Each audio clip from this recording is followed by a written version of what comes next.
Hello. I've come for the witchy business. Indeed. There will be witchy business. Um, I don't know what's going on with my Discord at the moment. Is somebody else's Discord acting funky at the moment? Like, on my computer, it's completely fried. Like, I can't type anything without it not going back to the loading screen or whatever. Is something going on there? Something I should be concerned about? Maybe I like deleted and download it again or something.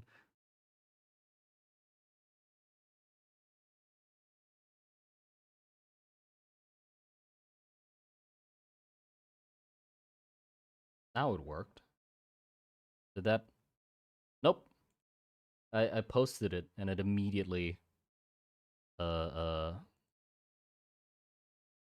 gotta wait to see if it actually appeared in the announcements. Mummy Witch? No. I'll give the context in a sec. I gotta notify the people in the server first.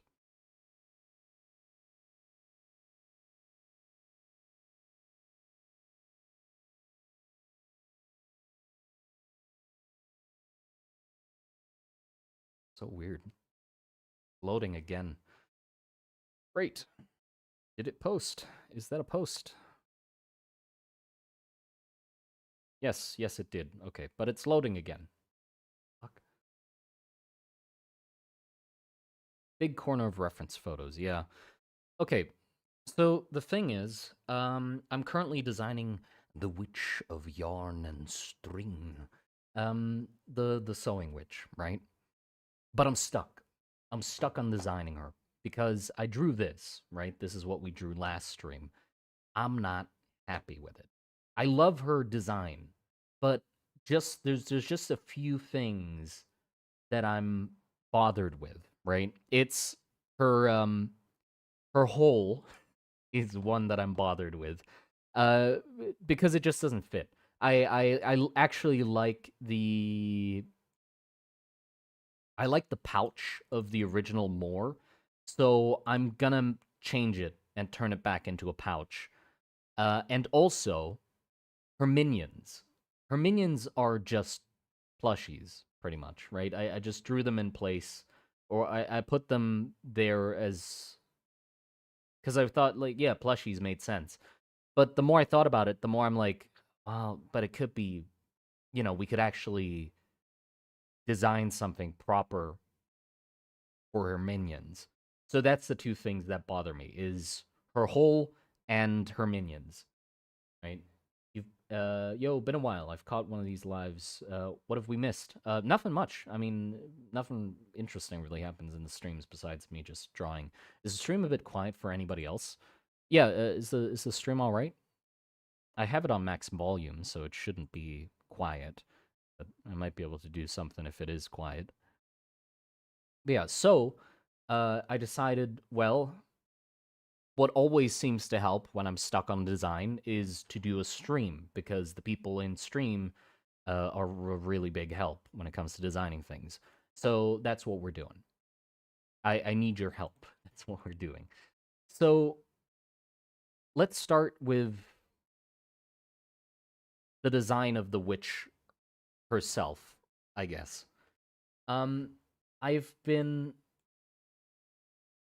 trying to redo it because I thought that maybe it was not pushing it far enough, but I think it is. No, actually, let's start with the minions because I can't finish the witch drawing without the minions first. Could be partly corpses found in the forest. Yeah, so, okay. Here's the thing. It's a witch of sewing, right? So, what kind of role do you think her minions should play? Give me suggestions. So, I think obviously their abilities need to be focused around sewing, right? Like that's the whole theme of the witch, so the minions would also reflect that, which means something to do with creating things, right? That's why she has minions in the first place, is because I felt that um, her having an ability to create things makes a lot of sense for her being the witch of sewing, right? Uh, so maybe her minions also create something, like they can spin yarn or anything like that. Um, sewing, sewing machines.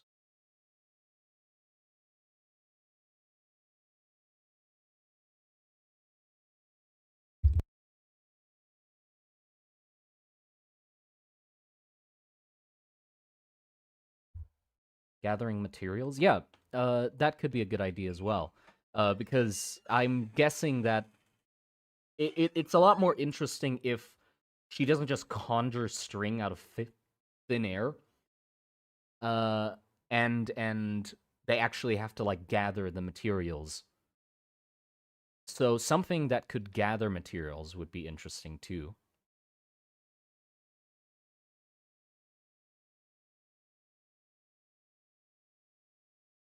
They could use old fabrics from their victims, unspin the yarn from these fabrics. Yeah. So what if for gathering materials, okay, do we think that they are creating yarn out of other things, or they have to find things that are fabric? Right? Because I had two ideas. I had an idea where they literally like turn things into yarn. So a creature would go up to a tree and like start eating it and turn it into yarn. But I think it would be more interesting if it is specifically cloth. Like it gives them a more clear motivation where it's like they're looking for sources of the materials that they use. So it's cloth, fabrics, clothing, that kind of stuff. And in turn, they come into conflict with people mostly because, well, that's where most of the cloth is. There is fibers in meat, right? Yeah, so it could be different types of yarn. Like it could be meat fabric, meat yarn, then clothing. So how do they gather this material? So this is like I think I had this idea with using as seam rippers as a visual cue for the little minions that help her gather materials. So because that's what they're basically doing is they're ripping or changing full garments into string again. So maybe like using seam rippers. I have it in references here. This is what a seam ripper looks like. Yarn spiders. Yeah. So the animals that we can associate with the idea of stealing or taking apart things would be interesting as well. So obviously because of the theme of weaving and stuff like that, scissors could be interesting too. So scissors, also spiders is a very clear connection we can make between sewing and stuff. But the thing is, spiders aren't really about tearing things down. They're more about building yarn. So maybe we don't want to use that for the minions that gather materials. So maybe more in terms of creatures that eat stuff like in a very meticulous way. And also still create yarn, sort of like caterpillars. Caterpillars might be interesting. Also termites, rats. Yeah, rats. Uh, and then hold on, spindles would be an interesting thing too. Spindles, yarn, centipedes or scorpions, maybe. Yeah, maybe centipedes. The thing I'm worried about is scorpions. Is if I take too much inspiration from animals or like insects and stuff, then it loses the the witch of sewing aspect. Like I don't want it to overlap too much with like an insect witch or something like that. Maggots is also interesting. They have to be large enough to actually. What about gray little monkey? What? Oh no, not elaborate on what you mean with. Oh, gay little monkeys. I thought you meant gray little monkeys. Uh, Gay little monkeys. I don't think those would work. I don't think gay little monkeys would work for minions. To be honest, I think a spider that takes apart the interesting way to portray the wrongness of the sewing witch. Yeah, we don't have to abide by the rules of the creatures, obviously, but it helps to sort of visually insinuate what they're capable of. Like for visual storytelling, it's quite important to have things that correlate with their abilities, right? So having it be a spider makes you think, oh, it weaves things, instead of making you think, oh, it tears apart things. So yeah, it makes sense that it would go against that logic, but also that would play, that would work against our brains and how they work. Silk moths. Okay, I like using scissors and seam rippers. Rippers. I want it. Okay, this is specifically for. So I think we need two gathering minions.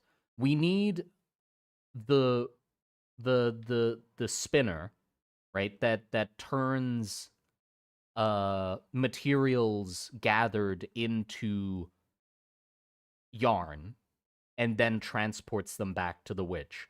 But then what about like larger prey? Because most of the time, I don't think a person is very happy with getting the clothes deconstructed off of their bodies. I think they would fight back. And I think it would be an interesting dynamic if the creature that deconstructs the clothing and stuff like that isn't very offensive, or doesn't isn't very offensive, doesn't have any offensive capabilities. But then there's a creature that's more focused on uh maybe capturing or subduing.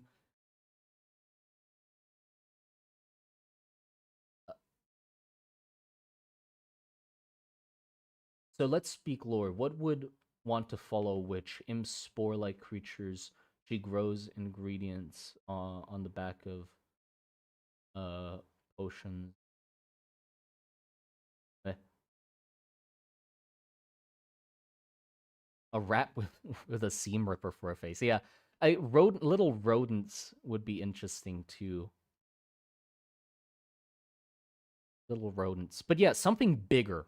I'm sort of thinking something bigger. A net would make sense. So what? Yeah, what is a interesting way to subdue or capture a creature or prey within the theme of sewing, weaving, um, and yarn and that sort of stuff. So a net makes a lot of sense, right?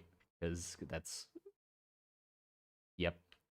We could also bring back the spider aspect, like weaving them into like a cocoon makes a lot of sense as well.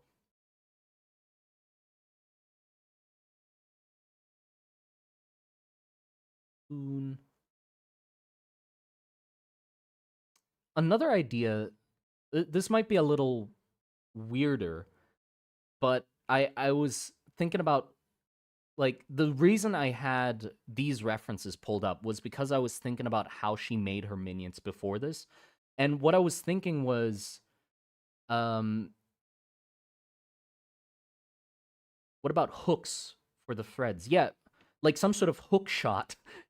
That's exactly what I was gonna say. Some sort of hook shot or hooks, which doesn't make that much sense, but I was thinking like it would be creepy to have like a minion that has an open face, like this with like a just like a dead mouth or something, and then just have like these needles on string that shoot out of its mouth and embed themselves into somebody, and then it just like reels them in somehow. Like, would that be cool? It doesn't make the most sense, but it sort of makes some sense. They could try sewing their bodies or clothes to their bed or whatever they're touching. Yeah, like sewing things together, like it would be interesting too. Sewing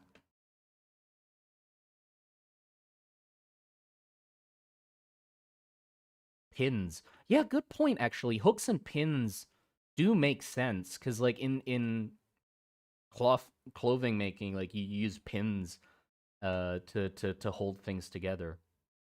Yeah, I think that might be that might work. The reason it was going to be like a human hit face or head or something was because I was thinking about how the witch creates her minions. So the spiderlings would maybe just like grow on her body. Like what if the pin cushions that you see here, and where is it? Like here, these like sort of wart or pustule like pincushions are actually creatures, and they pop eventually and turn into like an insect or something, um that then becomes her minion. But that wouldn't really work for the larger ones. And what I was thinking about with this version was that she would just give birth to like plushies and stuff. That's why I drew her like this. But I don't think it's like gnarly and gritty, but it doesn't really play with the idea of her being a sewing witch, right?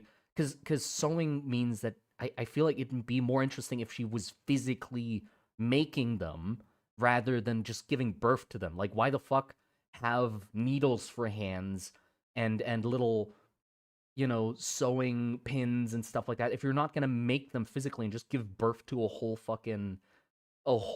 plushie, right? That doesn't make sense. That's why I wanted to like redesign her as well.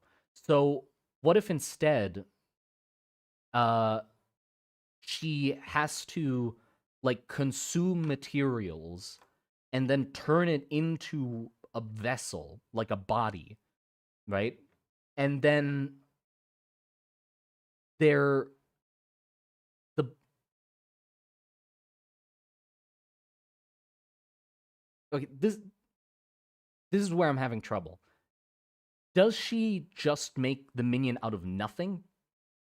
Or not out of nothing. I mean like um does she just need fabric? Or does she need some sort of core? Giving birth to the core. Yes, like a core. That's what it is. Does she need a core to build the body around? Because then that would give her also incentive to capture living creatures and somehow turn them into her minions. Like, what if, okay, spitballing. What if it's like she has these bigger minions that capture creatures and stuff and bring them back to the lair or nests or whatever. And what she has to do is she has to like weave them up into a cocoon. So she captures a person, weaves them into like a cocoon like this, made of yarn and stuff. And there's some funky shit that happens in the cocoon. It gets strung up, they're still alive, right? And then she she extrudes their essence or something into like a string that she's eating. Like she's nom, nom, nom, she's eating the string as this person is basically like withering away into oh, my essence is getting turned into a string out of my butt. And then as they like shrivel down into just basically a mummy and have nothing left, that string gets turned into with like extra materials from fabrics and stuff like that into the body of the minion, and then the remaining cocoon, like this husk, is the core or something that gets sewn into the the shell that was made for it. But like, how does that work? Unmakes the clothes. What? Use them as armatures. Uh, Used in sculptures. Oh, so like basically, if just the skeleton is left, if they're mummified, you're basically making a suit for them. So they sort of have to follow the anatomy of the creature that got captured. If she captured a horse, for example, then she needs to make a body for that thing that sort of resembles a horse to be able to stuff uh Five Nights at Freddy's style the body into it. Both really cool and really freaky. Yeah, we'd have to figure out the logistics of how the hell is it mechanically able to like where the hell did the lines and like this stuff come from? How did a person turn into like a weird dried up mummy that can now fire needles out of its face? But okay, actually, because it's a witch, we could just say it's witch magic. Maybe the stuffed animals on her back are plagued and they can spread their disease to other inanimate objects, turning them into more fabric golems. No, I don't want to. I think I want to avoid like diseases or like giving birth or any matter of like spreading it in a non physical sense because like the whole idea of a sewing witch is that they sew. They're making the thing themselves, right? So instead of like a disease, I'd rather want a creature that goes around and turns things into fabric or covers them in fabric, you know? Instead of like, oh, they just touch the tree and the tree turns into fabric. That's less fun because it is less connected to the act of actually sewing, right? So yeah, and also you know what? Actually, no, it does make total sense that they would turn into a weird mummy that can shoot fucking needles out of their face because it's a cocoon, right? And cocoons do funky shit, right? Like they can turn a caterpillar into a whole different fucking animal. Like they can turn a caterpillar into a butterfly or like a moth, and that's like a weird ass transformation. So why wouldn't it be able to like a magic sewing witch wouldn't be able to turn a person into a weird husk that like their insides liquefy and turn into yarn that she spins into a body for them, and the remaining husk is now a core that gets stuffed into that shell and is able to spit fucking needles. Why not? You know?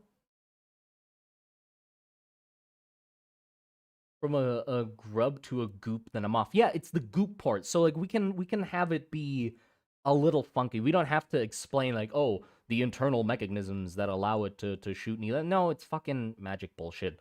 They can shoot needles out of their face. Um, where are you getting these ideas? Just spitballing reforms into a butterfly. Yeah, so this is the process then. This is the roles we're filling. We have a spinner that goes around and turns things into yarn for materials. So the spinner is harmless, sort of harmless, and has the role of gathering materials. Then we have a something that captures things, which is bigger, so it is scary. Scary. It uh uses some method. Like we can still use more methods. It doesn't need to just be the needle. So we can still do like there's a net one. We can use that. Oh, there's a type of spider that puts its web between its legs, so it basically just holds up a big ass net and captures bugs that way. So we could use that as inspiration. A caterpillar actually turned into soup in the cocoon. Yeah, thank you. It's for the $2. And yes, that is exactly why I'm justifying it being possible. Possible.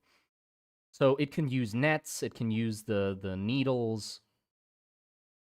And these are more like the brutes, right? They haul bigger targets to make more cores. So how it makes the creatures is it the the brutes capture animals, humans, whatever, right? The animals, fucking humans, they get captured by these guys. Then they get turned into cocoons by the witch herself, maybe. The witch turns them into cocoons.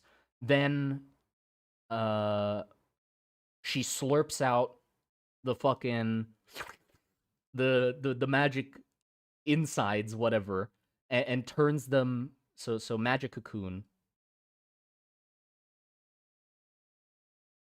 They get mummified, dry up, so now they're dry and mummified.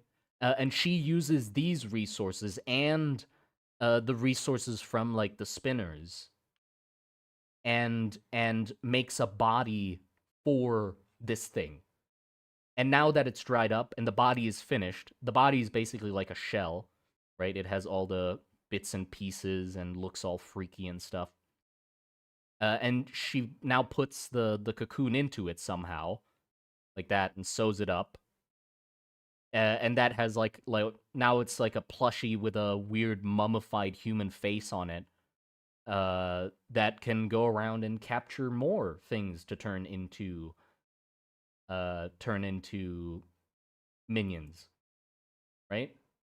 I would let her slurp my cheese.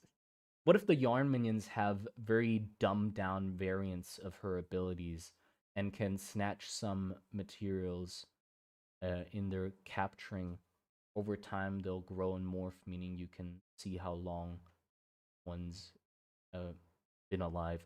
No, I think keeping them very simple would be good, or like keeping their roles very specific. Think about this. What if instead of that, where they like grow themselves, it's the minions get rewarded by the witch and get some of the materials of their capture added to them, right? So again, like more of a physical method of actually there being an action of being sown, you know? So that might be fun. Minions get worn down over time. Yes, that's also the fun part. Is these guys are made of cloth. So that means they're degrading. They are falling apart as they move around and stuff. So they need to be fixed up and patched up and maintained by the witch. So like over time their parts get replaced and that sort of stuff.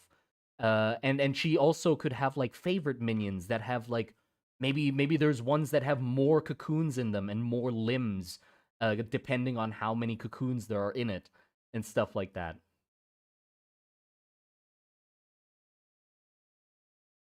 That could be interesting, right? If you don't want to spread it like an infection, why did the dude in the video get some curse after shooting? Oh yeah, well that's uh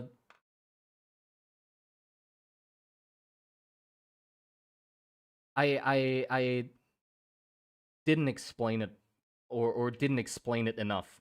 The not wanting it to be an infection and stuff like that is specifically talking about the witch's influence. Sorry. So basically like the what the witch does is I want that to all be physical. What happened to the guy is curses. So her curse is basically like an infection. So that will act like an infection and it contracts between different creatures and stuff like that and like turns them into like a weird fabric curse, right? But her like whole gist with like the minions and turning her surroundings slowly into fabric and yarn and that sort of stuff. I want to avoid having that be infection like. Does that make sense? Yeah. So it is a little confusing. It's like yes, that one part is infection like and the others I don't want to have that.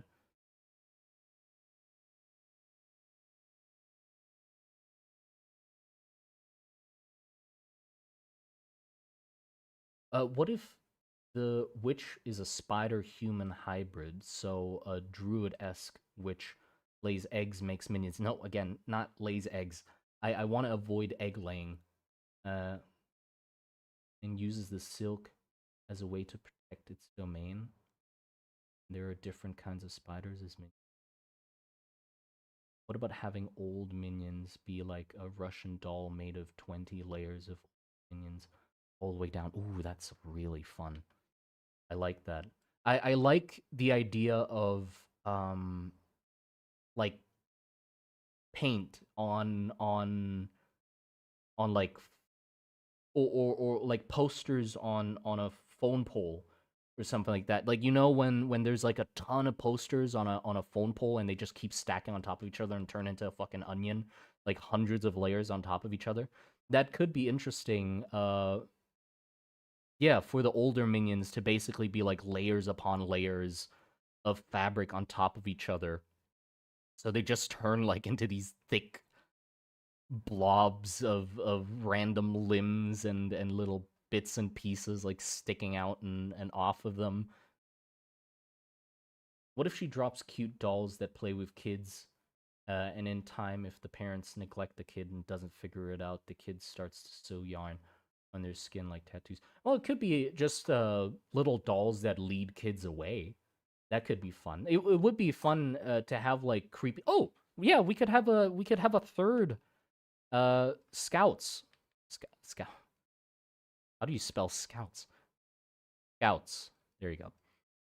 Cute or sort of eerie looking plushies. That these are like the ones that maybe go out the furthest and wander around looking for villages and stuff like that and children to lure back to the lair, that sort of stuff. Uh what would scouts look like? I mean, they'd have to look like little plushies. What if it's babies or children? Yeah, what if it's so she turns like bigger creatures into the brutes, and she turns children into little plushies that lure more children to her. Great, right? Is that good? But I don't think the mummified face would really be that cute.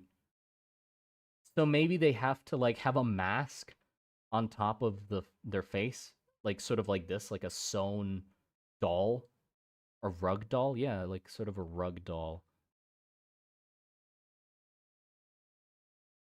thing going on.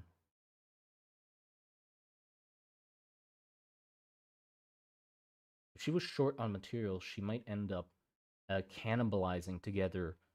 Yeah, yeah, yeah. Oh, cannibalizing would be fun as well. You're right. If she's running short on materials, it'd be fun for her to like take her own things apart and then like reuse them. Cannibalism. Thumbs up. There you go. Thumbs up to cannibalism.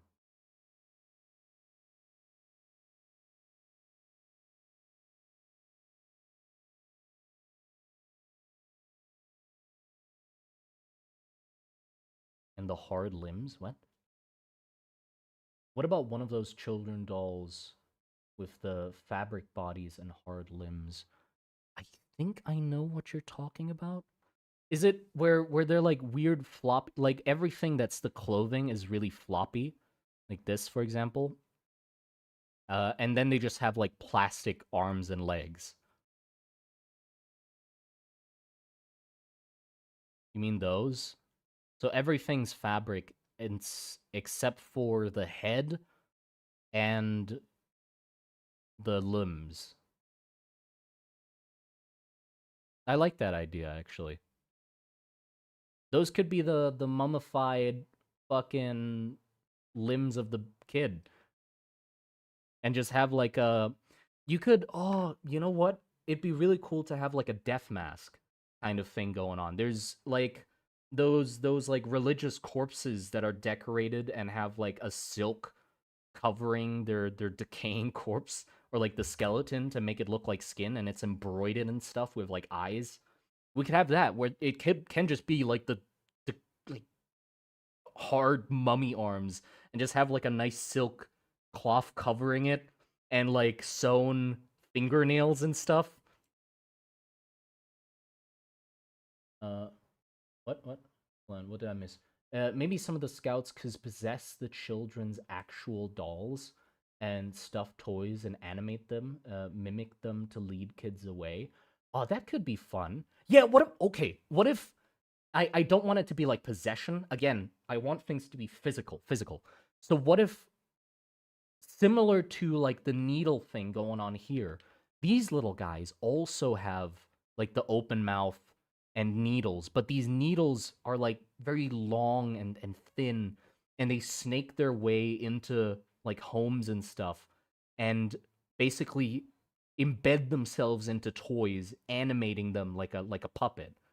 So it's like they are cute themselves, but they can also like weave into stuffed animal, or or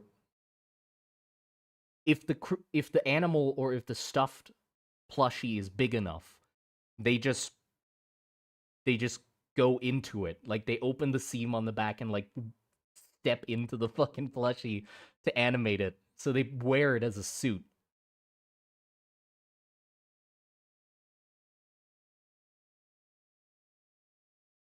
Sew themselves back in. Yeah, sewing themselves back into plushies is actually really creepy.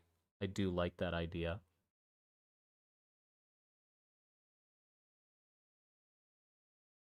Is an opposite to show they consider beautiful. I think normal people find.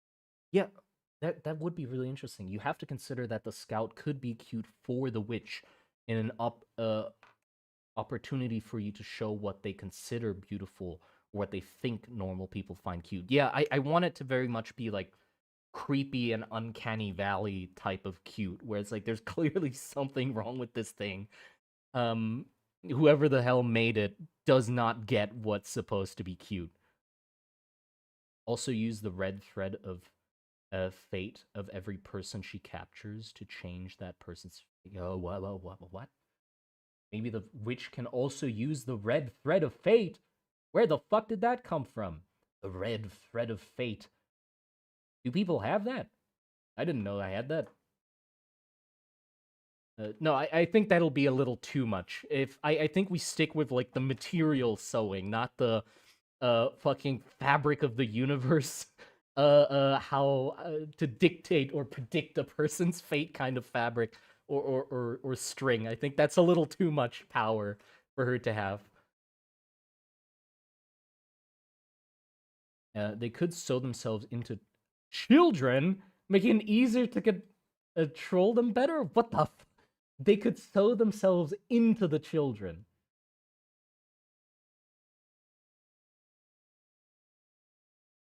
You mean they put on a kid and then lure other kids? I mean, maybe they can't tell the dip. This is totally just Five Nights at Freddy's. They can't tell the difference between a person and a plushie, so they just whichever one is available, they just go for it. It's like, well, this is pretty much my size. I guess I'll just use this.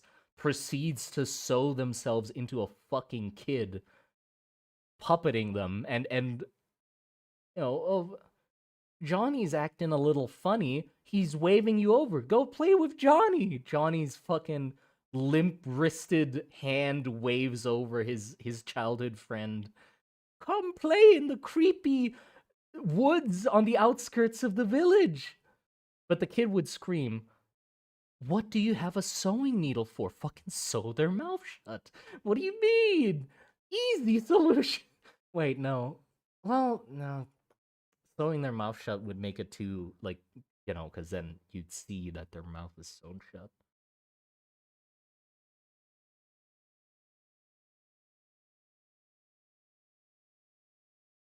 Sounds stupid. There's a FNAF book where a kid gets ship of Theseus into a robot by Circus Baby.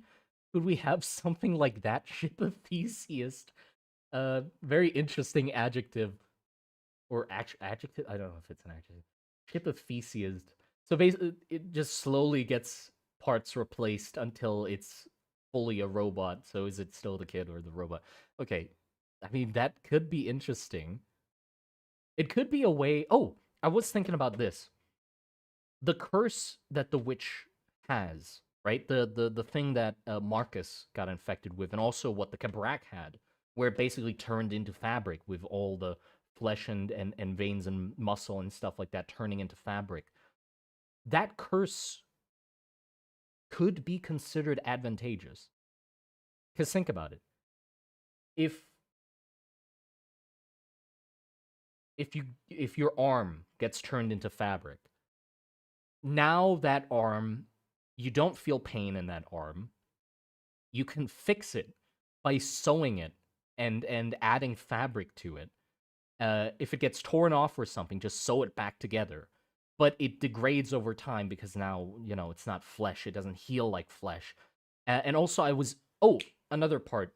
I'm imagining that the sewn muscles and like string and yarn muscles, those are weaker than like real muscle. That just makes sense that they would be a little limper and looser. So like the creatures that get sewn, like the minions, have to be quite bulbous to make up for that lack of strength in the muscles, right? So they're bigger and they have to have more mass of muscle to be able to like pull and drag large creatures back to the lair. But that also means that it's like a trade-off.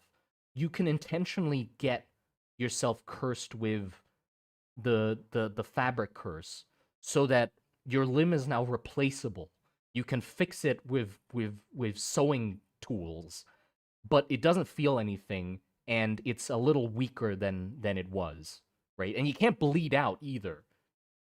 They can uh realize bit by bit that they're made of fabric, like, oh, you have weird skin and now button eyes. Yeah. Wouldn't you have neurons made of string? Would they work? Witch magic? That's when at some point we just need to shrug and say, "Yeah, it just works." Because if we still say, well, the veins still need to have blood flowing in them, and neurons still need to fire in the arm and that sort of stuff, then at a certain point we just get to the point where it's literally just a normal arm, but it just has a fabric coating on it. And at that point, it's not really fun. I do think sacrificing some of the realism of it and just hand waving it by saying witch magic and going with the more literal of like, oh, it's a fabric limb. You can tear it off. You can sew it back on. Makes it like a very more interesting curse mechanically. It makes it mechanically more interesting, right? And also, think about this. What if somebody got their limb blown off in the war? Like they went to war, they have their arm blown off. You could you could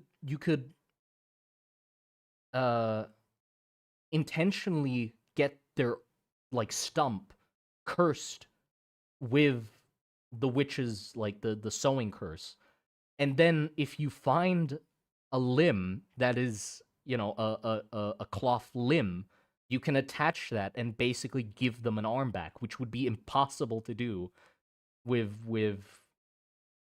you know flesh, right? Well, Varus can do that, I guess, with like the Burlamen.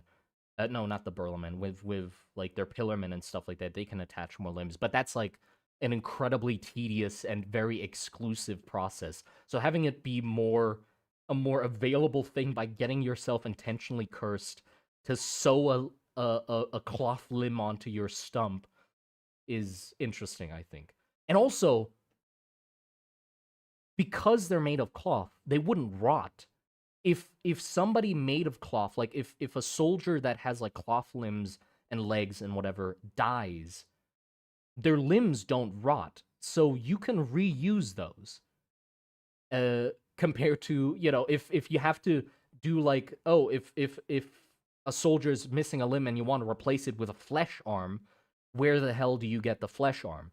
But if it's cloth, like if you've had soldiers with cloth limbs before, you can just reuse those and keep them in circulation.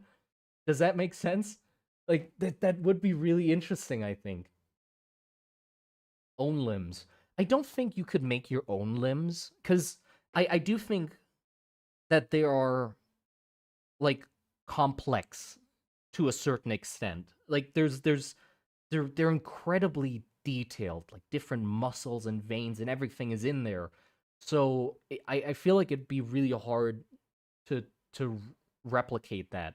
Or if you made a magic or if you made a cloth limb, I don't think it would have that same magic in it that the limb, like the cursed limb has. You know, because the cursed limb isn't just it's an arm that turned into a cloth arm, right? And you making your own cloth arm, there might be some sort of weird magic that happens that makes that thing a valid limb, that we haven't figured out yet, so we can't like make our own limbs yet. But we might be able to like grow.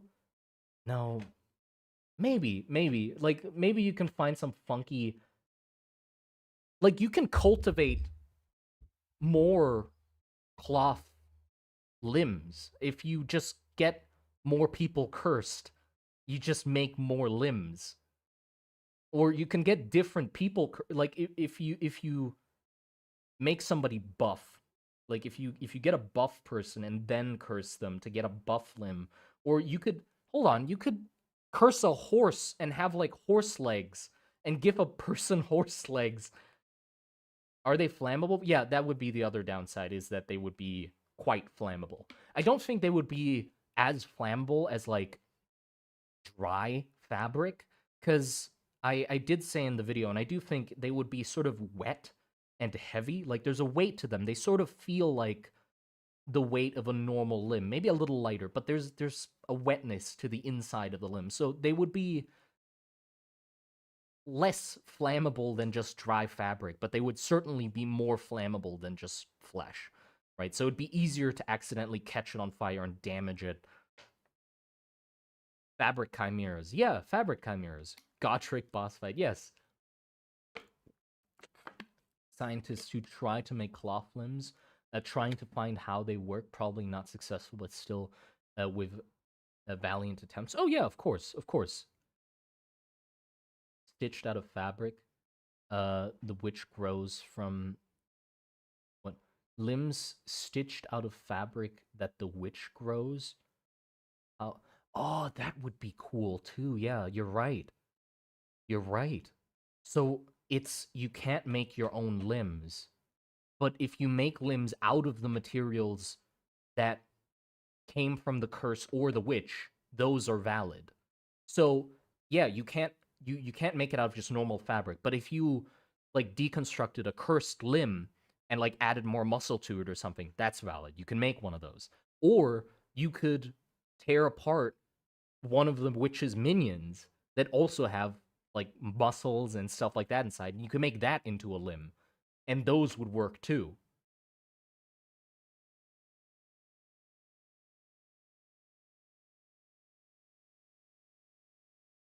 Right? That would be really cool, I think. Yeah. So okay. So so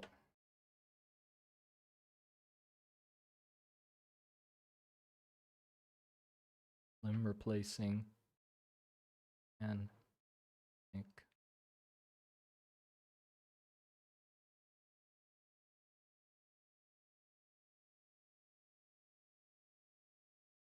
magic fabric. Perhaps it's like how your body rejects certain things. If you try sewing on a regular sewed arm, you'll have violent withdrawals. I don't think I don't think you'd have withdrawals really from like sewing on just innate I guess inert. We could use the word inert. If you just sew on like an inert fabric arm onto your fabric stump, I think it just wouldn't move. That's like the extent of what would happen, I think. I don't think there would be like a weird fabric infection or something that happens. Like fabric, the alive like magic fabric uh rejecting the normal fabric. I think it would just be like, well, yeah, it just doesn't move. Like there's nothing connecting them, and That's it. Krita, I believe. Yeah, yeah, it's Krita. Is the witch wholly evil, or would she be willing to trade cloth limbs to people for other items or living materials?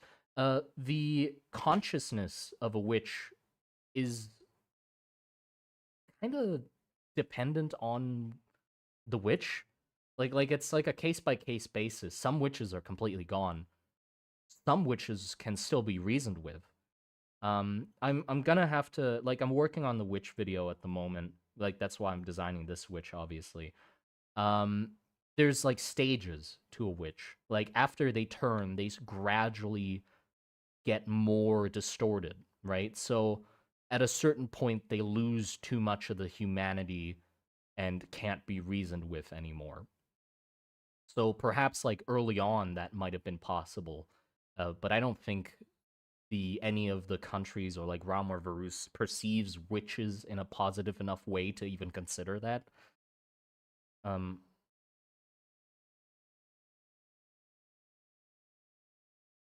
can there be fabric viruses? How big a thing needs to be for it to turn?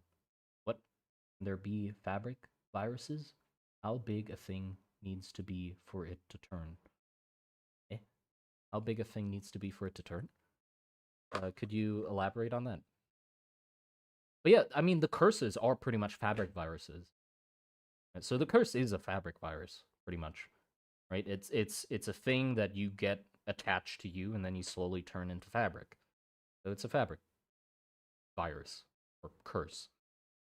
Um, about your story that you don't have any answer to, do you ever spitball on answers and then decide, yeah, this is cool and add it? Yeah, 100%. 100%. Because sometimes it just needs that question for me to be able to like think of an idea of what would be interesting, you know? So sometimes, yeah, I totally just spitball, like, oh yeah, this is how it is. And then I'm like, you know what? Actually, yeah, that is really that would be how it is, you know. But a lot of the time, it doesn't happen often. Most of the time, if I don't know something, I just say I don't fucking know. Like a lot of the government systems or how the countries function and that sort of stuff. I have none of that. It is incredibly bare bones in that case or in that sense. Raman verse not wanting to work with witches is a really handy way to avoid one-sided decimating others with magic. True. Well, not wanting to work with witches doesn't mean that they don't take advantage of witches. That's what Ram does. The reason they are paying Tondri to do a bunch of research into witches and curses is because they want to try and figure out how they tick and work and try and use it to their advantage. That's why I'm talking about like utilizing curses on soldiers and stuff to replace limbs, and also cultivating curses like the Burlamen. Like it's possible to use curses to your advantage, and Ram really wants to push to be able to do that, and they do. They do. Like we will cover that eventually, like how they've managed to use curses in warfare. Wouldn't moths be like a serious issue, since they can technically more of an annoyance since they can technically win. Well, they can't. Yeah, they can fix themselves up. I don't think like any of them would be idle enough to just let a moth eat or a moth eat them. I like if the witch has a moth on her that's like starting to eat her fabric, she'd just swat it away. Same with her minions. Like I don't think they'd just be idiots, not do anything.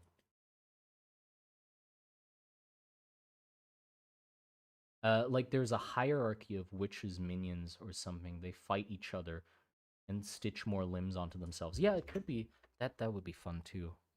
Minion hire. I think the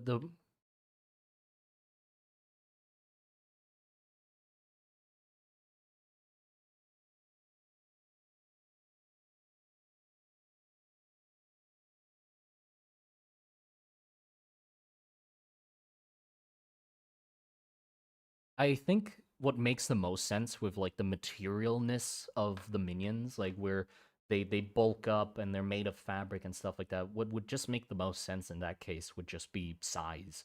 So the bigger the better, right? The big ones push the small ones around. They tear them apart, sew limbs onto each other, that sort of stuff. I think the scouts would be out of that equation though.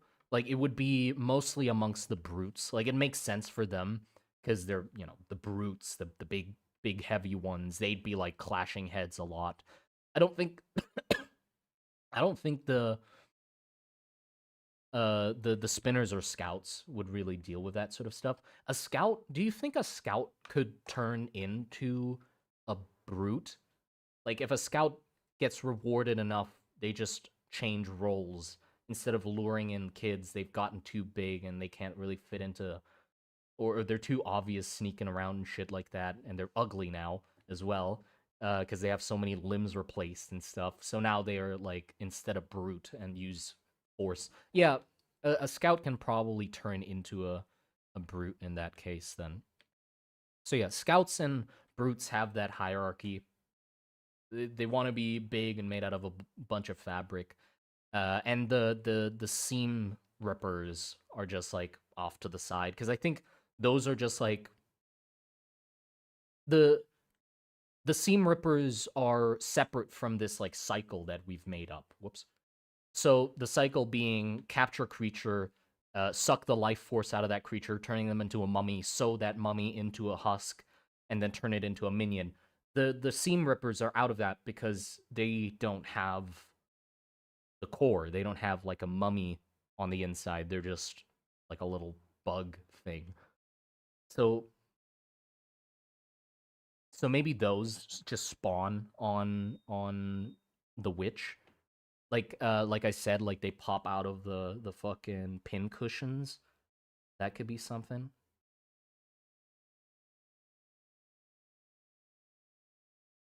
Should be many in between, changing tiers between the minions, cause non-existent. Yeah, yeah.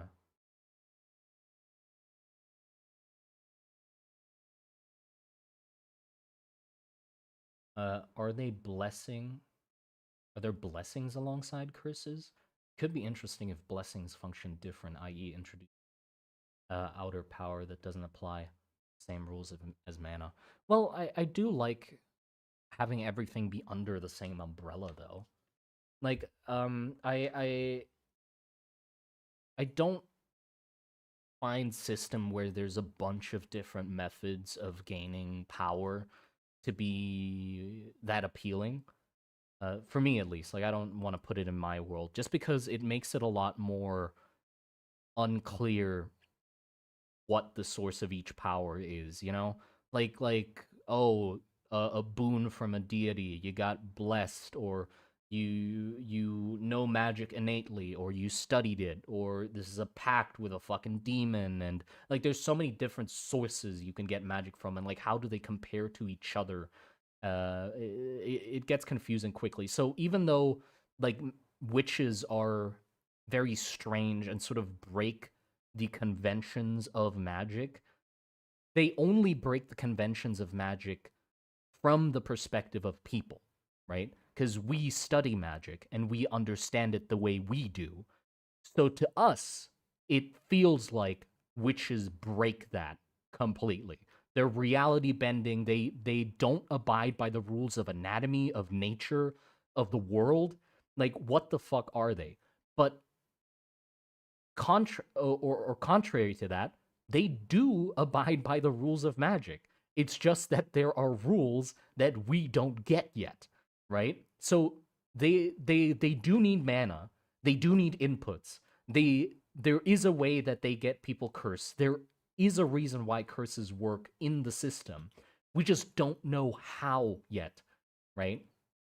So I like that about the system where it's like everything still needs to abide by the rules. So like even though these creatures are completely weird. Like there's mummies inside of husks and stuff. I'm still gonna put elements into them that makes them fit into the magic system. So they will still need an input. Like how do they get their source of mana? Like they're magical creatures, they need mana. That rule can't be broken by anything. If it's magic, it needs mana. So they need some sort of like input on them, which will be like a pattern or something that attracts magic, or it could be that like that's how the witch's like biome or influence spreads. She sows like these giant spiraling like canopies of string and yarn, like funnels and shapes that like cover and blanket the trees and ground and villages and stuff, like that spider season in some countries in the world where like all of a sudden all the spiders just cover everything in fucking webs. Yeah, so they just embroidered like these big patterns onto everything, and these patterns like lead into a network of strings that follow along the ground in roots and stuff that the creatures are attached to, and they feed off the mana that those giant things attract, like spider webs. Yeah, yeah, like spider webs.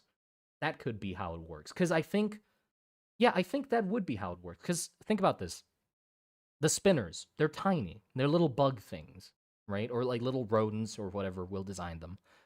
They're too small to have like a big input on them, right? And they need to get their power from something. So it would make sense that they would sort of leech off the power or rely off of the energy of something else. So it could be that they have a string attached to them to like one of these bigger ones. So they only have like a set distance that they can go out from that pattern, right? But the bigger brutes, they are larger and they can have like heavier, larger patterns on them.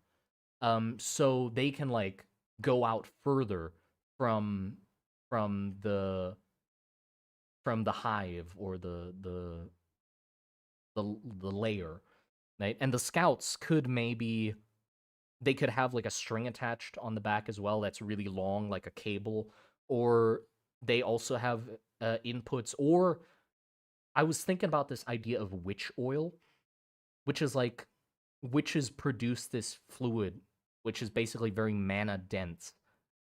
For some reason, I won't go into it, but they produce this thing called witch oil, which is basically like a replacement to infused oil that was used in the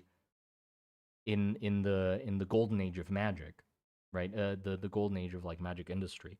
It can sort of function in the same way. It gets a very viscous, dense liquid that just has a bunch of mana in it, and I guess she could feed that to her scouts to have them basically have like a battery life. It could be the case for the brutes as well. Witch oil, witch milk. No, but where it's like the brutes could have like the patterns on them, but because they're big, the patterns don't actually attract enough mana to sustain them by itself, right? So they need like a backup source of energy, which could be the witch oil, witch saliva, you know? Like that could work too. Because also, it would make sense that they need some sort of backup power, like a witch oil or something that they can make that can last them in the absence of mana. Because inputs are reliant on the fact that there is mana in the air, like there's mana around them.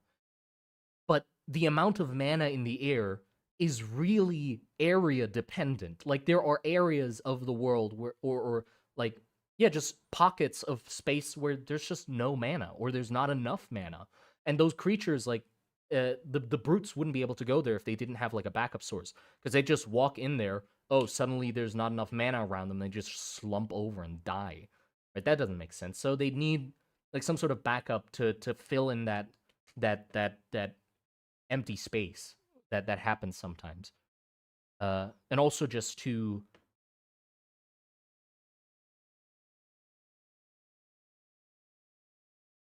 yeah, so they have the inputs and the oil, and the oil gets used up slower because they have the inputs as well. So they do need to go back before the oil runs out to like refuel, I guess. Also, I would really like to thank you for the inspiration. Oh, hey, Monster Garden, I've got inspired by your work and and Berna. And Berna? I don't know Berna. I'm gonna have to search. Is that somebody else? And kind of got started in my own world building project, but I don't know what should I do with it. Any tips? I mean, just enjoy it for now. Berna. Don't know Berna. What is Berna?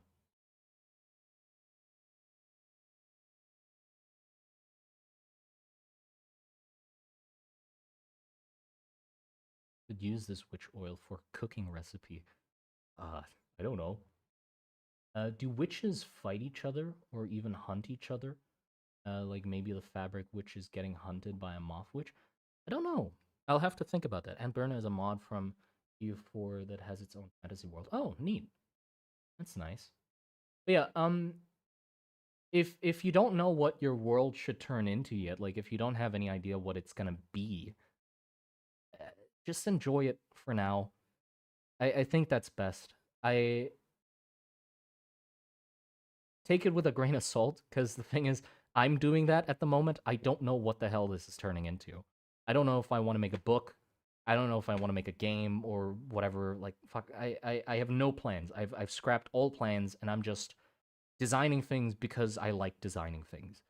And if eventually those designs add up together into something that can be turned into something else, it'll tell me by itself, right? The project will tell me eventually what the hell it wants to turn into. And of course, if you have a deadline, then that doesn't work, right? Because then you need to turn it into something. So I guess that doesn't work. But if you're just doing it for fun, then just try and find the part of the project that you enjoy the most and just focus on that. Just focus on falling in love with the actual project instead of forcing yourself to work on parts that you might not like as much. Like if you don't care about the politics of a country you made up, like God, what kind of governing system? I just want to. Should they have? I don't care about this. I just want to focus on the cool dungeons. Then just do that. There's no need to focus on the government. Like who cares?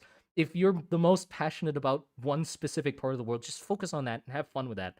The rest is fine. Like a world can rely or your world building project can rely on just being focused on like pinpoint focused on the one fucking thing you're obsessed about. And that can be totally fine. Like there's a bunch of worlds like Pokemon and fucking Monster Hunter where the whole fucking universe just revolves around this one little thing, right? And everything's just a scaffolding around it just enough for to hold it together. Like Monster Hunter, everything's about hunting monsters. Everybody's hunting monsters or cooking them or turning them into shit. And everyone's based around finding monsters and documenting them. Like everything's around that one thing. Nobody asks, oh, how the fuck is their country governed? And shit, because no one cares. Cool monsters, you know? Like if just have fun. Yeah, 200% for fun, and I'm loving it. Yeah, then that's great. That's great. I highly encourage that. Just have fun with it. And if you don't have fun with something, then don't deal with it. It's your project. Just indulge, you know? Indulge in your fucking hobbies and likes and obsessions. Literally just think thing I think is cool. Yeah, yeah. That's perfect. That's absolutely perfect. Concept art also too out of scope for the reader to really care about. Yeah, like most things don't need to be explored just because they're not relevant. Like in Monster Hunter, if you are the guy that's only focused on hunting monsters, eating monsters, and turning monsters into things, you don't need to know anything outside of that. And why the hell would you care about anything outside of that? Because the most interesting thing about that world is the damn monsters. Like, I wouldn't go to Monster Hunter and be like, huh, but how do they, like, what's their agriculture like? I don't give a shit. There's cool monsters to hunt. Like, who the fuck? Like, why would I be going to Monster Hunter to care about that? And then judge them like, oh, why didn't they like flesh out this very niche specific thing about their world? Their world isn't isn't filled out or detailed at all. It's like, but that doesn't matter. Like none of that matters. I'm literally building just a straw man and fucking punching the shit out of him at this moment. I don't think anybody actually exists that argues that way. I'm just making myself sound smart by being like, oh, these people, they're fucking idiots. Why do they think this? Meanwhile, those people don't exist. But you know what I mean. I'm just getting riled up about non-existent people that have. Hmm. You play Monster Hunter? I played World. I played Monster Hunter World. That's the only one I played. Yeah. Besides that, I haven't played any of the other ones, but I really like the monster designs. Sometimes I just like watch video like there's a bunch of videos of like people going in depth into like the anatomy and lore of each of the monsters and stuff. I really like watching those because it's fun seeing how disgustingly in depth the people designing those things went.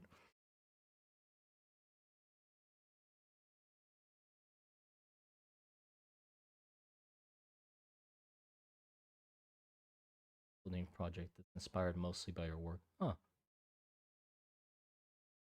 How will this affect the trout population? It's like, oh, the trout population. I can't believe you did not consider the trout population when adding that fantasy Leviathan serpent into your fucking oceans. How dare you not think about how this is gonna affect the fucking ecosystem? Like, care. It's a cool serpent. What do you want from me?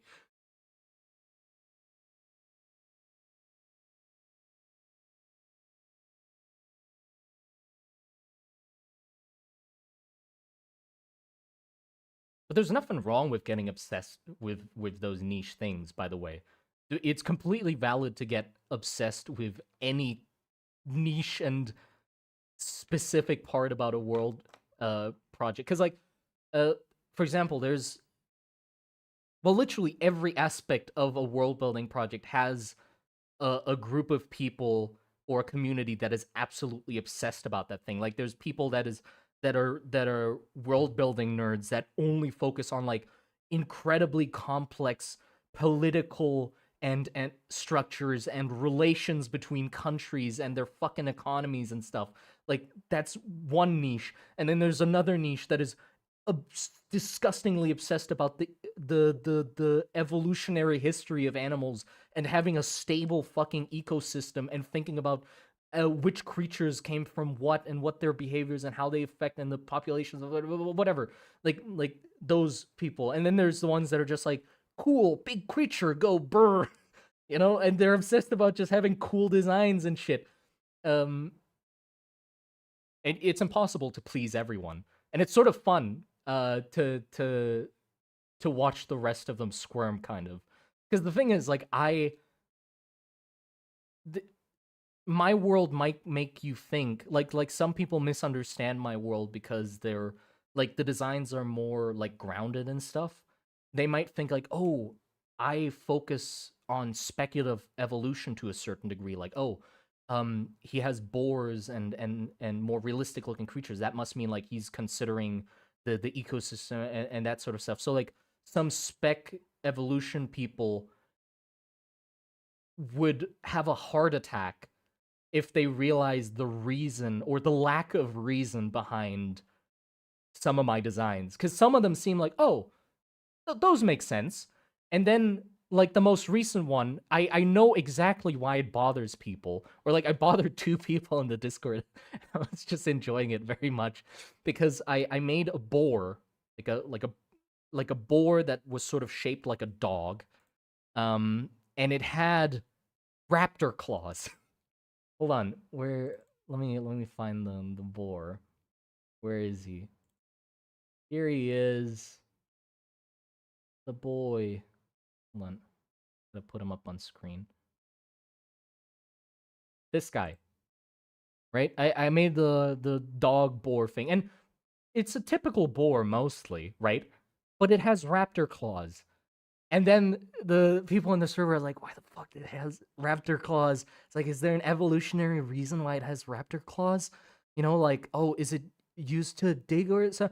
And the actual reason is raptor claws. That's it. I just wanted raptor claws because why the fuck not? It doesn't make sense. Like no, it doesn't make sense at all. There's no logistic reason behind why the fuck and spec evolutionary people would just go, like clutching their chest like, oh fuck, why is there no evolutionary reason behind it having raptor claws? It's cool, I don't give a damn. Yeah, that's my reason. But I mean, my excuse was because I only care about the visual, like, aspect of a design. Like that's my main priority with everything. It's just things looking visually cool. Like I like things looking the way they do. It made sense to me to give it raptor claws, not because of an evolutionary reason, but because it's a creature that is very aggressive, runs at people, and tears them apart. So to visually indicate that, I just needed to add more aggressive elements to it. So having raptor claws, because raptors jump at people and tear them to shreds. So raptor claws, just put some raptor claws on it. You know, it made sense. Also, the tusks being like incredibly just sharp and over the top, or like curved. These are like they're cut off and then just pointed forward. That's just because it makes it look aggressive. Like maybe shorter tusks would make more realistic sense to for a fighting boar or something. Like there's 100 different ways where you can make this more realistic, and more accurate to what would actually be functional. But I made them really long, pointy spikes because to me, like visually, it just makes my brain go, "Oh yeah, it's big pointy spikes. That means it stabs good." Right? Like that's just how my brain makes sense of it. I don't think about like, "Oh, but the long spikes would be too long and they would be possibly like get stuck in armor. You'd actually want shorter one." No, big spikes stab hard. That's as far as my brain goes. There you go, big spikes stab hard. Is that metal oxidation on the boar? I made the decorative elements out of bronze. I I'm really bad. I need to refresh my memory on what the hell bronze looks like because I think the color is actually more like brass. Accidentally made it look more like brass, but I do want it to be bronze. I think bronze or brass. I don't know. Does brass oxidize? Bronze oxidizes really nicely. I know that. Can we? What? It can we eat? It can we eat it? Yes, yes, you can eat it. Rule of cool, yeah.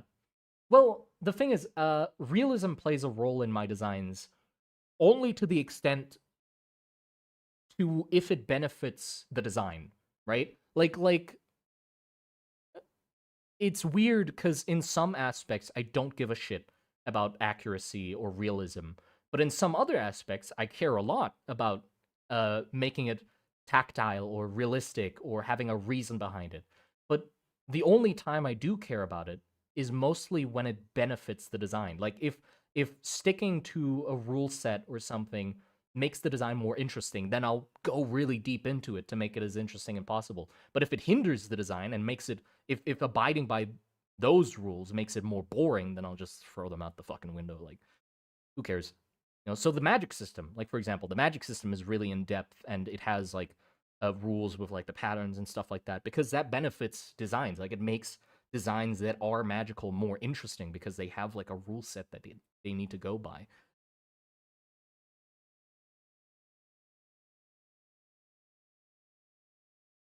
I've got a box with shell casings in it, and the brass has darkened over time. Yeah, brass. Does it get patina? I'm wondering. If anybody's I get a metal expert in the chat. Does brass patina? Because I know it probably like darkens, but I love like oxidization, exactly like copper because it's an alloy of it. Oh, perfect. Okay, yeah, then brass works. Brass works. Yeah, I love like that's my favorite color in the world is probably oxidized metals. Like that color is just beautiful. Oxidized brass or copper. Oh, it's so good. Like greenish, bluish. That's not really a specific color because obviously the oxidization has like a gradient. Like there's a bunch of colors all together, but just like that in general, like that color scheme is beautiful. It's so satisfying. Storytelling shouldn't logic. Storytelling shouldn't only adhere to logic if logic makes for a better story. Yeah, if it makes for a better story, go for it. But if it makes the story incredibly boring, then don't do it. Like, why would you want an incredibly realistic but incredibly boring story? Me too. I love it so much. I always like to draw it. Yeah. So I gave myself an excuse to draw it a lot with like having ROM armor, have like brass decorations so I can add oxidize on metal is sexy. Oh yeah. Sexy is definitely the perfect descriptor for that. Sexy. Okay. So, um I think we kind of figured out what we want for these guys, or for the minions. I think I'm pretty happy with how they work. Now the only thing that's left is actually designing them, like what the hell they look like. I think maybe starting with the smallest ones would be a good idea. So the spinners, the ones that turn or that tear fabric apart into smaller pieces. We could go with that one. What do you think? I'm not going to wait for a response. I'm saying yes. So let's do the spinners first.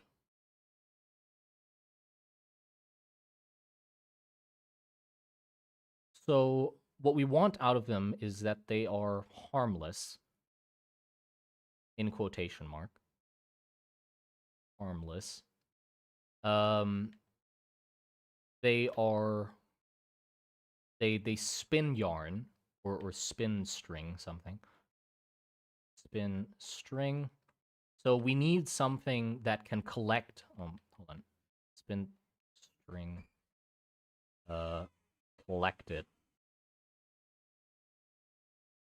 We need a way for it to collect string, right? Then we also need a way for it to tear things apart. So, breakdown. Breakdown materials. And the ways we've thought of that is somebody suggested scissors, obviously. Scissors. I thought of seam rippers.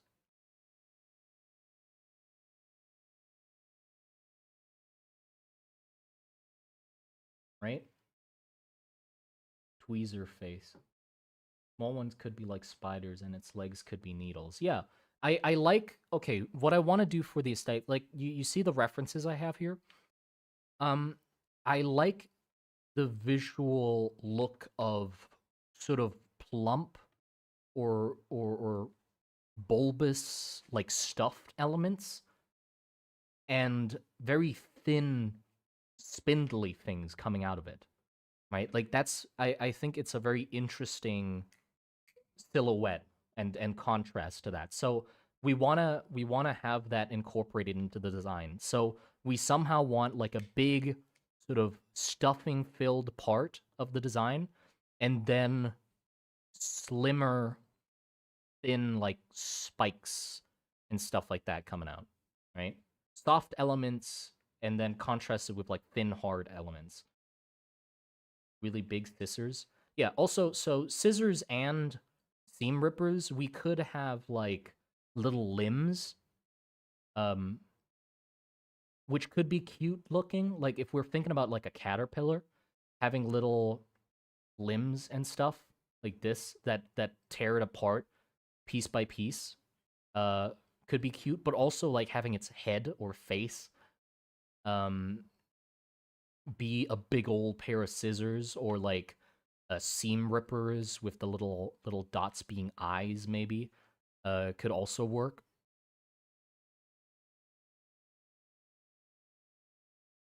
Maybe those really big scissors for fabric. Yeah, yeah.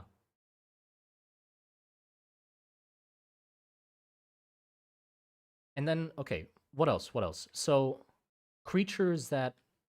What about ticks? No, I don't think ticks fit with the idea of what we're. So, it needs to look like it can tear things apart. Like, that's the main focus, is it very clearly needs to show that it tears things apart and deconstructs them into string, right? That's the main focus of it. So things we can take inspiration from for body shapes would be caterpillars. We also got spiders. Are there any other animals that spin silk? Beetles. Beetles would be cool as well. With like maybe like a big scissor head or something like that. That beetles would definitely be interesting as well. Beetles. Um Also rats. We did say rats, maybe like some sort of rodenty feel could be interesting. Because we can also do like beavers, right? It doesn't have to be insect-like. It can be rodent-like as well. Silkworms. Yeah, silkworms, I'd say caterpillars and worms is sort of in the same category. Okay, let me see. Is there other creatures that uh insects that use silk? Eh, the fuck? That's a lot. Flies produce silk. Hornets, weaver ants. I know weaver ants.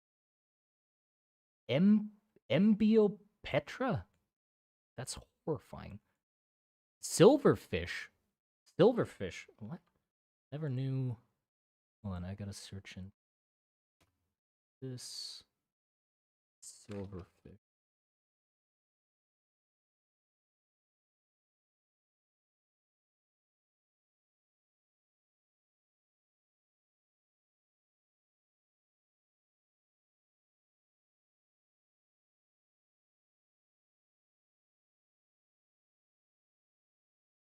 Oh, they do spin silk.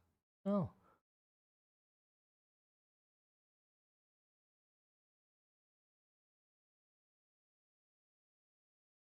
So that's interesting. Yeah, it's some more creepy crawlies we can use as inspiration. Let's see. Earwigs. Earwigs might actually be really cool. I don't think they spin silk, but like design wise, I can already see how I can think of like changing an earwig.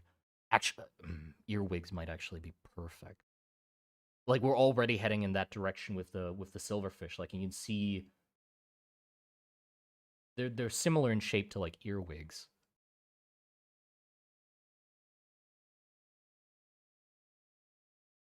Earwigs. Do not mention the house centipede. Don't worry, I don't think it would fit. Okay, and Empip, whatever. The hell are these? These are horrifying too. Apparently they also spin or also have silk. That's nice. Let me look up earwigs.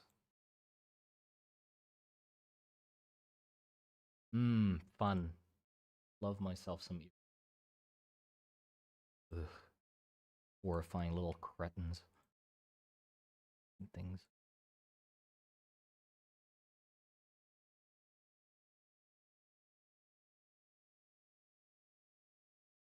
Like that's already screaming to be a pair of scissors, isn't it? That's begging to be a pair of scissors, right? You can't tell me that's not a pair of scissors right there. Oh, you know what might actually be interesting? Actually, might spamming. I'm spamming words. Hold on, give me a sec. You know what would be an interesting reference to also use?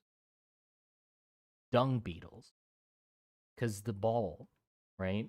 If we're saying they spin, like they tear things apart and then turn it into yarn, they could roll on it like if we're doing like an earwig type thing, it could be the back half is like seam rippers like this, right? And they're long like this, right? And then they have a front half where they're like pushing along, so they're basically walking backwards. And then they have like a big old ball that they're rolling on, which is like a dung beetle.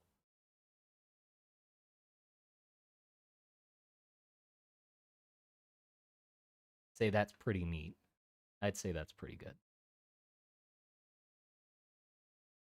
I said it before. Ah, I'm sorry. If I accidentally like stepped on somebody's toes and somebody already recommended dung beetles, full credit to you. If you came up with it before me. But yeah, dung beetles is awesome. I think that would be a really good thing to maybe take inspiration from.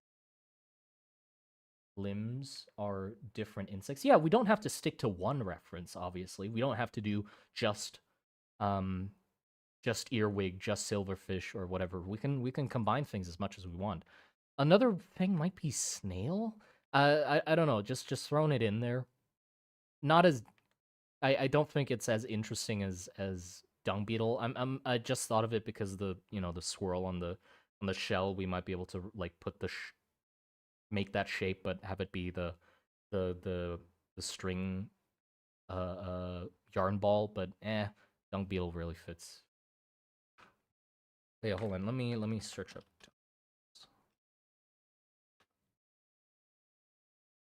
Yeah, look at this. Perfect.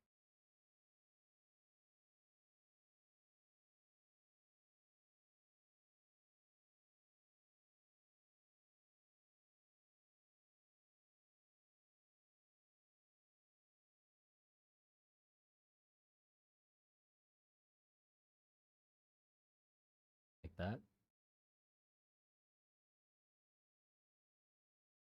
Bagworms make like an armor out of stuff and tie it with their silk. I think it would be cool as reference. I'm gonna search that up. Bagworms, never heard of those. Worms. What the fuck? Oh, I have heard of these. Oh, they're in my house. Yeah, I know these. Plaster bagworms. Yeah, we got plaster bagworms. Oh, I didn't know that. What do they turn into? What do plaster? I've always ever just seen. Yeah, yeah. Hold on. Here. Do you guys have these? I bet they're probably like all over the place, right? Not just in Thailand or whatever. Here, this guy. I see this guy all the fucking time. Always, they're always on a journey. I love them. I don't like bat them away or anything because like they're not bothering me or anything. Like they're not doing anything, but they're always on a journey. That's what I find fun. Like they're always scooting along on a wall or something, and they come out of nowhere. Like one day I just look up and over my computer, like on the back wall, there's just a one of these scooting up it. It's like, what the fuck? Where are you going, buddy? And then they just disappear. Like oh, one when they're just not there anymore. So I don't know what they turn into. Well, let me. Is it a moth? Oh, they're moth.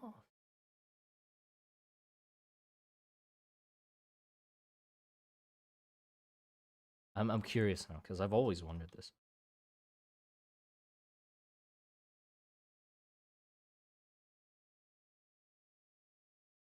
Oh, it's these things.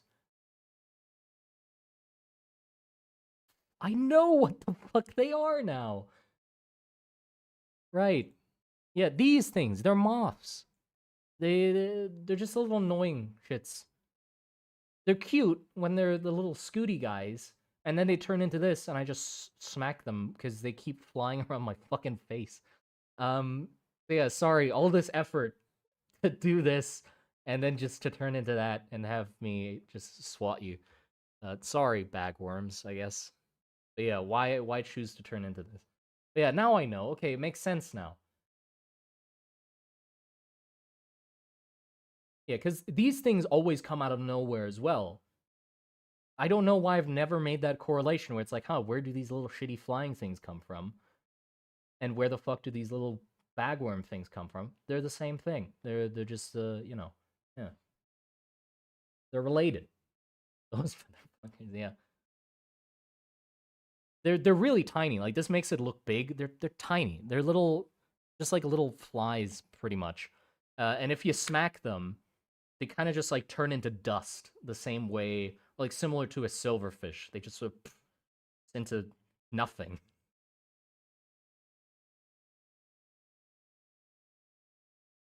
Could they spool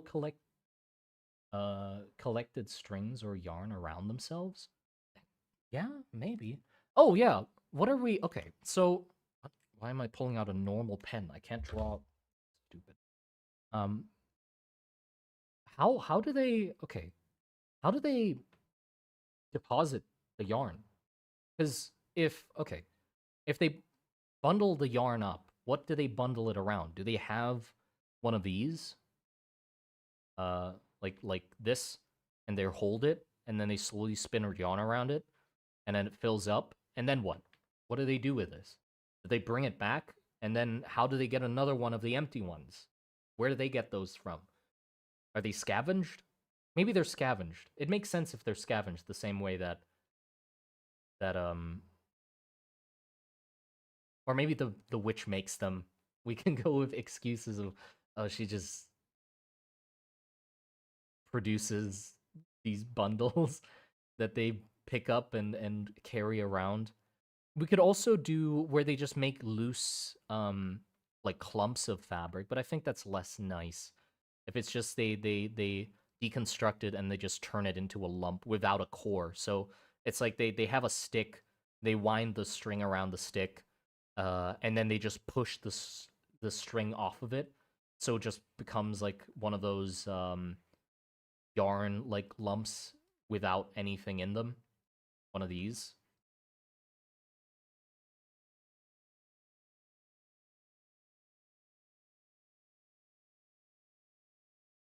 onto the yarn.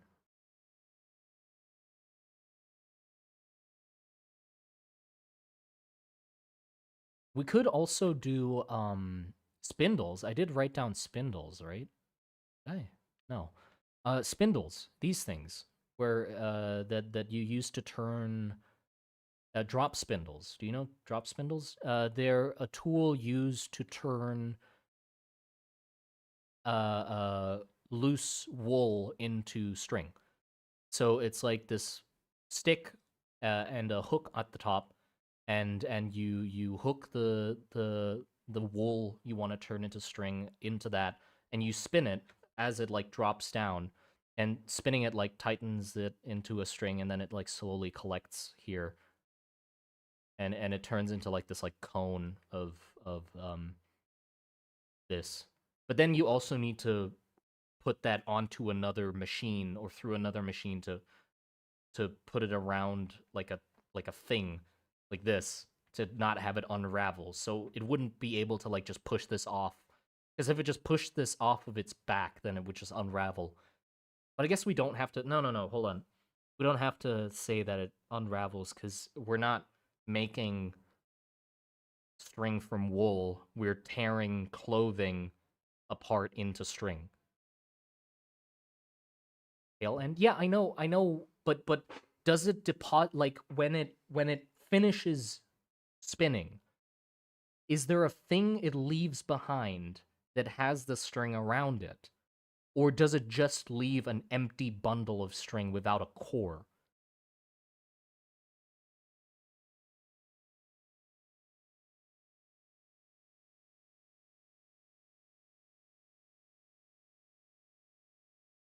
They could themselves be the. I know! But how do they. Like, they. It's incredibly inefficient if they themselves are the. Like, if they wind themselves up with one clump of string and then they're useless because they are the string, they are the bundle, so they need to have it be used up before they can go and collect more. So it makes more sense if they deposit it off of themselves at the end of it. But I'm thinking if they need to have like a core that they bring with them, i, I think having a core, I don't know where the hell they'd get the cores from. We'll have to either the witch creates them or they pick them up from somewhere, like they've stolen them, and they just raided a fucking clothing store for empty little spindles or these like little things. I think that's more fun because if they just without the ball, if they just walk around normally, I think it's more fun if they pick up one of these. Makes them kind of cuter in a way.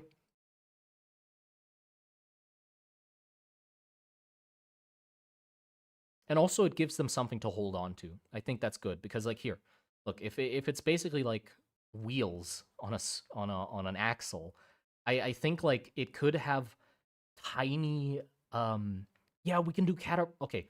Here's where we bring in the caterpillar imagery with like having little stubby legs. So we could have like little plump stuffy legs and then having oh, the tips could be fucking thimbles. Have it be the same as the witch's nose, where the tips of the legs are thimbles. And then maybe have like tiny little scissors or something, or maybe just thimbles like this. And then it can use those to basically turn the wheel.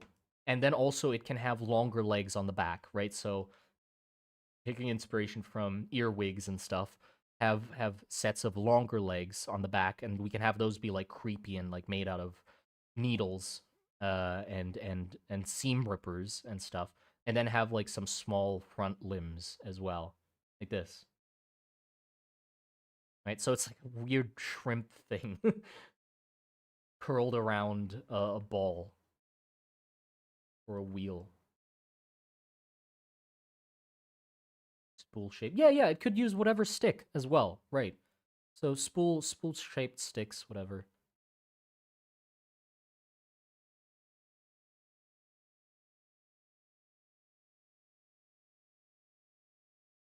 Okay, so here's the thing. If we have the ass be the cutting utensil, whether it be scissors or seam rippers, that means the front doesn't cut, right? Because we don't want both sides being pointy, because then it'll just make it confusing, like which way it actually cuts things. So we need the front end to have a different head. What the hell is the head of this thing? What does the head of this thing look like? Because I'm guessing it needs eyes, and eyes for the witch are like buttons. So do we want just a button like this? I don't want the design to be too complex, because then if it's simpler and easier to memorize, it gets like more memorable pretty much. So we could have it be very simple and just be a button in front, or maybe two buttons or something, and like some string coming out, like some sort of combination of two fucking sewing needles as antenna and a button or something.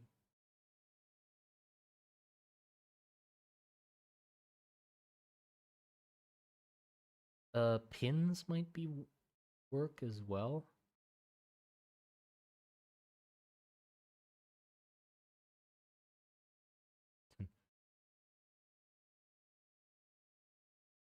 Do we want a separate head actually like coming out of it?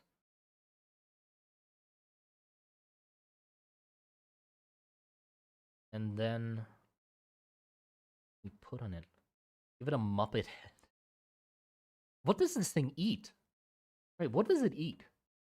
Is this thing like purely magical? If it doesn't regenerate its body parts and anything, then it purely functions off of magic, pretty much. So I don't think it needs. Hold on. We're forgetting something. It needs a way to fuel itself. Like, where does it get the magic from? So maybe we have like a string coming out of its face, where it uh takes in the mana from whatever other source, or do you want like at least like a tiny input, at least, to indicate that this is where magic comes in? So we could have some sort of like flowering pattern. Use what is it? What is it? Trimmings, sewing trim. This lace trim. Lace trim, like a placemat design on this front side.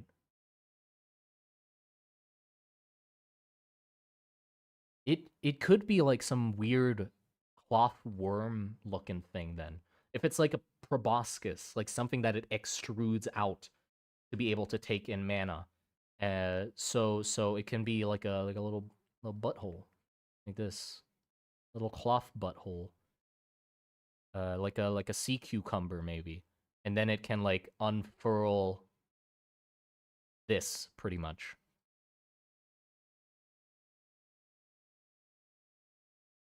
Right.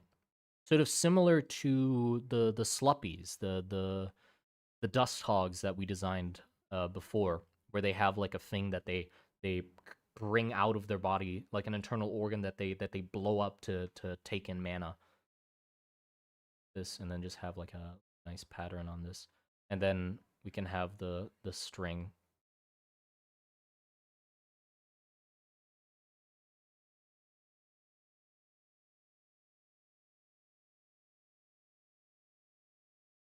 Spool should have a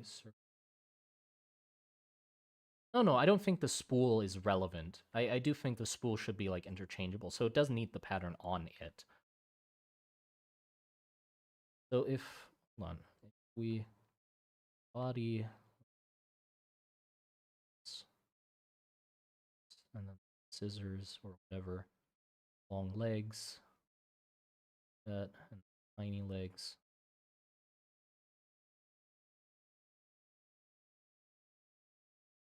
and then we have some sort of this.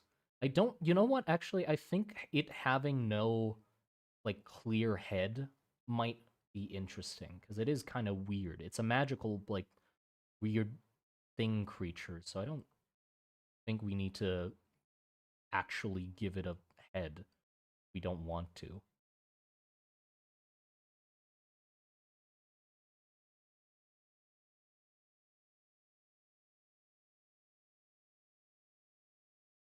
Does it shoot out the doily? Yeah, that's what I'm thinking. It's like it can retract it as well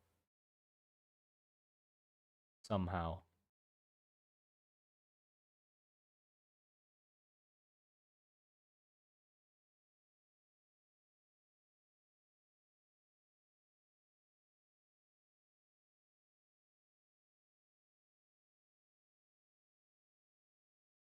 So no head, no head.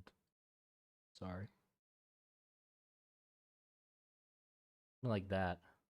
Still so but the issue I still have is like if it retracts it, it kind of looks dull, doesn't it? We could have it be like it sticks out a tiny bit like this. So it kind of looks like a water bear. Do water bears have eyes?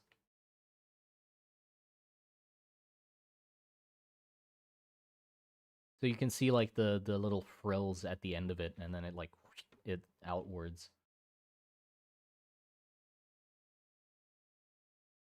The string could branch out like a ribbonworm. No. So the idea is it cuts this way, and on the inside it probably has its own reservoir of string that it extrudes out of this hole because this input that it has on its butt, this thing, does not supply it with enough mana on its own to sustain it.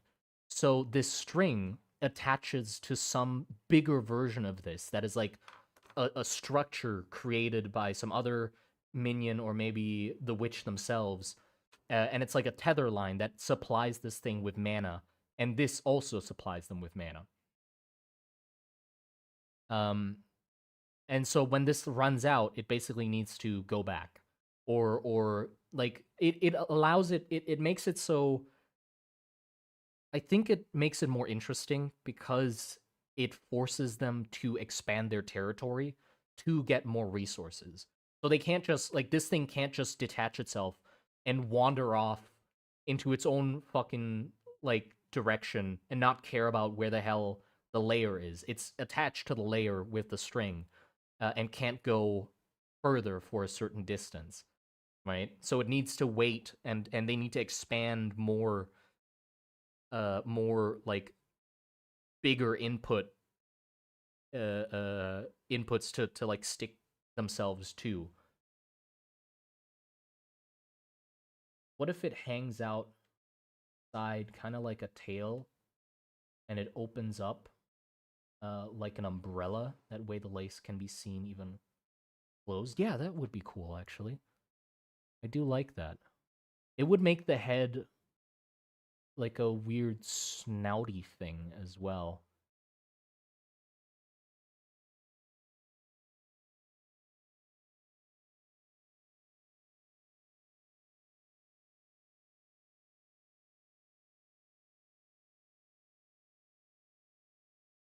like this. And you know what? When it opens up, it can retract. It could retract the. Oh, you know what? Can actually. What if it does like this? Something like that. Like this part goes back and opens it up. This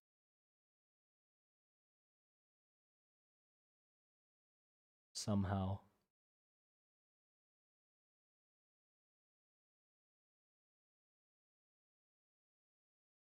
Yeah, I like that idea actually because it makes it so there's more to work with even when it's closed. And I like the idea of perhaps one side is darker. Like the color of the body is quite dull. I want the things that stand out to be the color of the yarn that it's spinning, right? So the thing itself should be sort of more grays and browns, rusty metals, that kind of stuff. And then the bright thing is the string that it's collecting from clothing and that sort of thing. Um, and then also could be that the inside of the input here is also brightly colored. So it's like gray, and then it opens up umbrella style, and it sort of flashes this like brighter, beautiful, vibrant color. Oh, it would actually be really cool. That would be really cool. You know why? Think about think about it this way. I'm thinking um when one of the brutes captures a creature to deconstruct into materials, right? Like for example, one of the brutes goes out into the trenches, captures a soldier, drags them back. The soldier's wearing clothing. First thing that happens is soldier gets tied down and sewn together so he doesn't move. Then these creatures come in. Then the seam rippers come in because first you need to remove the clothing so you can put them in the cocoon. Um, so the seam rippers like basically crawl all over this guy and like tear his uniform and clothing apart and deconstruct it into string. But the thing is, when they're like swarming over something, even if it's like a corpse in the trenches or something and it's swarming over them, they would be these like little flashes of sort of like flowers even on them, like these, because they're just there's a bunch of them, so it'd just be a corpse uh like lying here, right, in the trenches, and then you see these tiny little creatures just taking it apart or taking apart its clothing, and just these like little bunches of flowers, patterns like butterfly eyes. Yeah, yeah. Something like that would be cool. We can have buttons and stuff on the inside that make it look more like um butterfly and moth like as well. Moth patterns. Of course, like we're going deeper and deeper into this. Moths as well. Like we're taking all the fucking visual cues we can get. Hold on, I'm gonna write it here. Moth patterns. So it's a dung beetle that rolls up the yarn. It looks like a sort of mix of a caterpillar which spins yarn or spins silk and a earwig which looks like it has a pair of scissors on its ass. And we turn the pair of scissors into actual scissors and have it roll a ball of yarn and have a giant umbrella that's a fucking moth because moths also eat fucking clothing. It's perfect. It's fucking perfect. Our imagination is expanding. See, this is why I need you guys in the stream. I can't come up with this shit on my own. It's just bouncing ideas off of people makes it so much more like turns it into so many so I'm stupid. Hold on. Let me catch my fucking thoughts.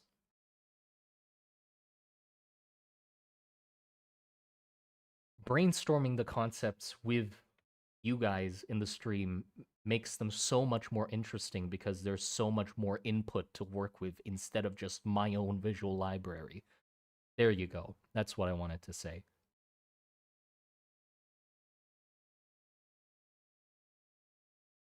Oh, so okay. If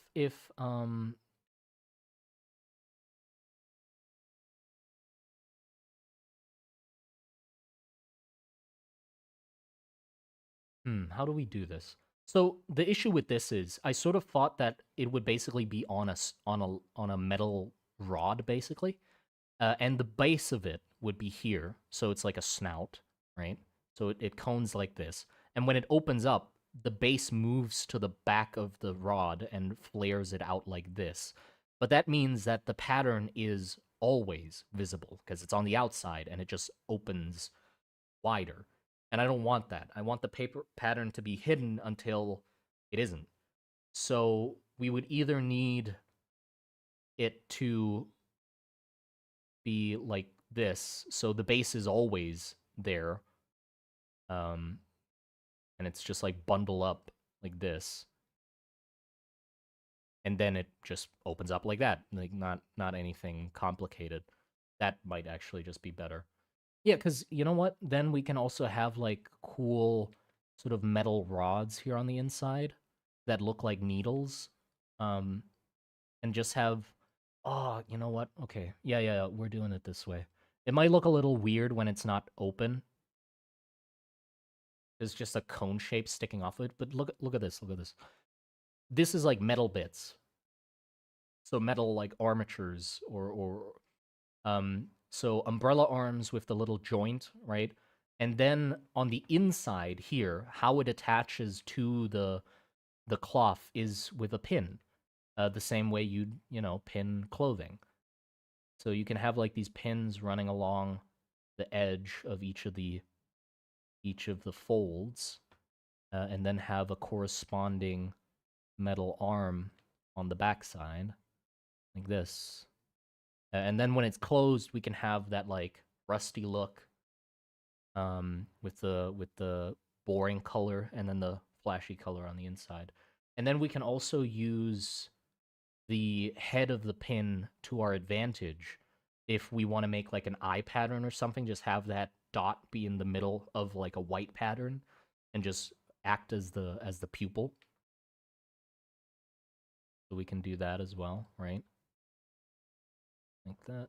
There you go. Perfect. Have fun, Simon. Okay, take care. Take care. Look at that. And then just play with the trimming however we want. Like that. Right. I'd say that's fucking perfect. I love that. I love this design.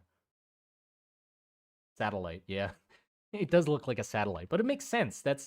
It plays the role of picking up mana or attracting mana. So it looking like a satellite makes complete sense. Okay.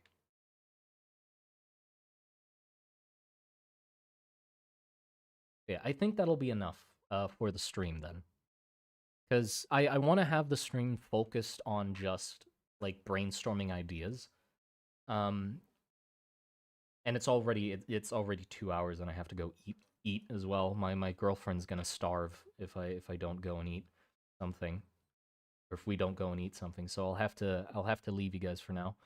But thank you so much for joining me and helping me brainstorm ideas. I think we made a lot of progress in clearing up how the witch works, um, what the minions are like, and like the design of the minions and stuff like that. Loved it. Really enjoyed it. So, yeah, I hope you enjoyed it too. And I'll be working on this off stream probably. I'll update you with like posts on YouTube as well, with like update pictures when I eventually draw it. And if I get stuck on it again, I'll just stream again, and you guys will miraculously come up with a better idea probably.